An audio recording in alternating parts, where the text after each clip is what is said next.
Okay Naval Sharma, अब बताइए नवल, आपकी पार्टी, आपका गठबंधन पीछे रह गया ना।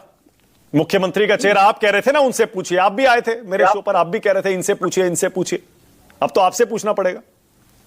जी जी, देखिए मानक जी, दो तीन बातें हैं। पहली बात तो यह कि सारे विश्लेषकों से लेकर सारे पैनलिस्टों के लिए मेरा एक जवाब, बिहार की राजनीति का पिछले 20-25 वर्षों का इतिहास यह बताता है कि नीतीश कुमार जी पर सवाल उठाना आसान है, लेकिन नीतीश कुमार का विकल्प खड़ा करना असंभव है। नीतीश कुमार की कमजोरी की जो मुनादी करते आए हैं, वो सारे मुनादी करने वाले अंततः खुद कमजोर हुए हैं। नीतीश कुमार के विरोध करने वाले जितने भी रास्ते हैं, वो सारे रास्ते अंततः नीतीश कुमार के पास ही लौट कर आते हैं।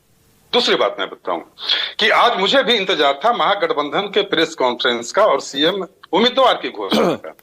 तो देहात में एक कहावत है, दो बातें। पहली बात है कि गाछे कटहल ओठे तेल। हम लोग क्या, कटहल पेड़ पर ही होता है और कई लोग ओठ में तेल लगा के बैठ जाते हैं कटहल की सब्जी खाने के लिए।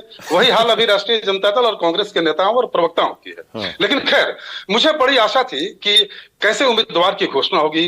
लगता है कि इस बार कोई पढ़ा लिखा, समझदार और खास करके कोई ईमानदार चेहरा सामने लाया जाएगा। लेकिन फटा पोस्टर निकला हीरो। कैसा हीरो? ऐसा हीरो जिस पर 18 क्रिमिनल केस दर्ज हैं, 4 सिविल केस दर्ज हैं और 420 का आरोपी भी है। दूसरा पहलू इसी नेता को, इसी हीरो को आपने अपनी सरकार में डिप्टी सीएम बनाया था। क्या बात करते हैं नवल शर्मा आप भी। दूसरी बात मैं अपनी बात खत्म कर लूं, फिर आपके प्रत्येक सवाल का मैं जवाब दूंगा। और मैं अपनी ओर से कुछ नहीं बोल रहा हूं। तेजस्वी यादव जी ने 8 दिन पहले चुनावी हलफनामा दायर किया है, आप जाकर देखिए उसको। दूसरी बात है कि बिहार की जनता चीजों को देखने के पहले चरित्र देखती है, रिकॉर्ड देखती है और इतिहास देखती है।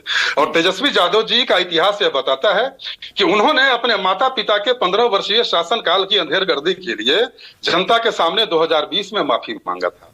आपका अतीत यह बताता है कि आपके पास बिहार को देने के लिए आपकी झोली में केवल कट्टर जातिवाद है और जंगल राज है।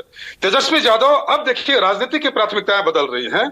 जब आप शुद्ध उच्चारण नहीं कर पाते हैं, आप फाइल नहीं पढ़ पाते हैं, लिखा हुआ स्क्रिप्ट नहीं पढ़ पाते हैं, मुख्यमंत्री पद का निर्वहन कोई हंसी ठट्टे का खेल है क्या? नीतीश कुमार बनना सबके बस की बात है क्या?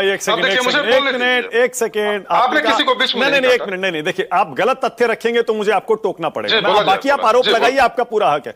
आपने कहा बिना स्क्रिप्ट के बोल नहीं पाते हैं। अरे पूरा प्रेस कॉन्फ्रेंस उनका देखिए, आज बिना लिखा पढ़ के अपने आप बोले हैं वो। उनके सारे भाषण देखिए, बिना पढ़ा बोलते हैं वो। सारे इंटरव्यू देखिए उनके, बिना पढ़ा बोलते